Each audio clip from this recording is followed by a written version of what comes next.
New day, new custom base. Woohoo! Okay, welcome po natin yung may-ari, si Sir Art from Hong Kong pa. Hi!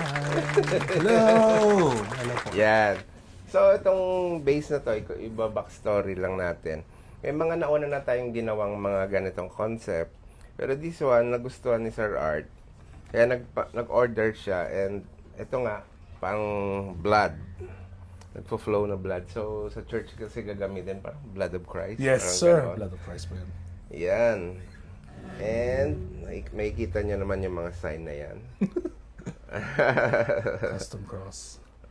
Ang galing sa no, dito man nilagay. Tapos yung yung andyan, no? Ganda.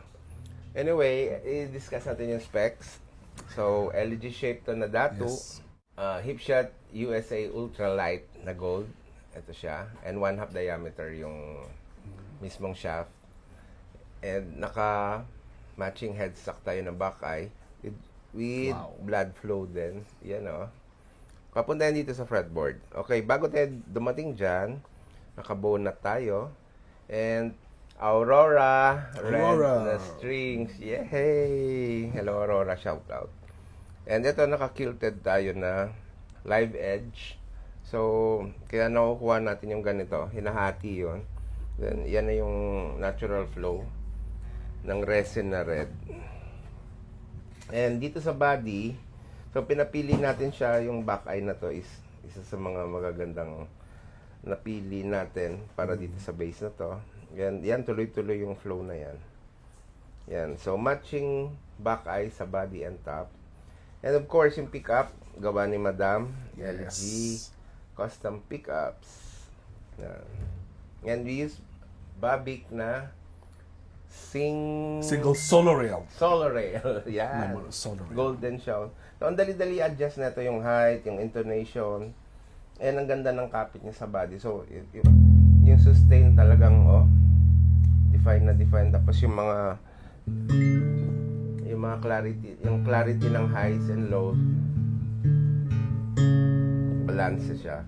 And ito yung standard na setup natin, volume, panning, and active passive tone.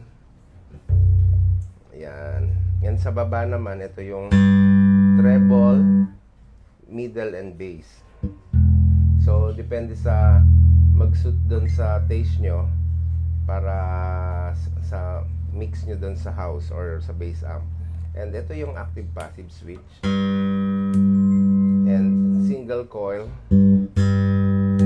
and humbucker. Yan. Napakasimple lang. Yung body pala na gamit natin dito is ash. Yung hindi ganong kabigatan na ash para hindi naman sumakit yung likod nyo. Yan, may burst na rin siya. So, na-discuss ko na sa inyo. Saan na yung pinaka nag-inspire sa inyo na orderin tong base na to? The inspiration of ordering the bass is you guys. Kasi, Talaga? yeah, because po when I first saw you guys on Facebook, I said, I want to have a bass. But we talked about for many years nga po, di ba? I said, one day I'll order one. And thanks to you guys, I was able to obtain one. And si Sir present lagi yan sa mga live natin. Doon siya lagi, Huwag mo na nauuna sabihin. yan. Huwag mo na sabihin. Ay, hindi ko na sabihin. Pero yan, napaka-active niya rin sa ano natin, sa mga posts natin. And yun nga sir, naisip niyo na one day order niyo to. Yeah. And eto na siya. When I asked you guys, you guys were asking me what hardware, and then you suggest, ito po sir, yung ano. Actually, nakamali nga po ako the first bili po, di ba? I bought one, yung parang clove Oo, gold hindi tooth. pwede. Mali po. So you guys have to talk with Sir John of all the specific, kaya I have to buy another another set. Nakatabi naman Nakatabi yun. po yun. Yun. Baka next Then, ba't days. naisip niyo sir na Babix na ganito? Kasi po, Babic Solar Rail has full contact po, so that as what you said, the sustain and the tone of the strings is in the body. Full contact po. And the name of the base which we thought of is Agape or Agape, which is God's love. Kaya po ganyan po Agape. So magsiserve talaga to sa church. Sa church po. Yeah, amen. Yes. Nakakatuwa yung mga ganun na no. Ay, bari mo yun, yung gawa natin, ayan, marinig yung mga notes is dito gawa sa atin. Yes. Nakakatuwa. Yun. So anyway, guys, salamat. Enjoy nyo pa ito yung demo natin ngayon sa base na to. And ayan na. Sir Art, thank you Thank you po. sa tiwala. Order po kayo sa LG ha.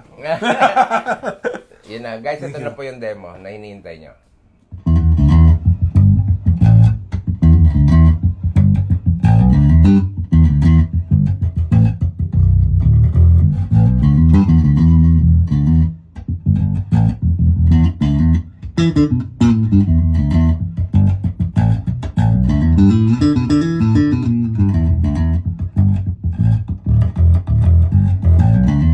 Mm-hmm.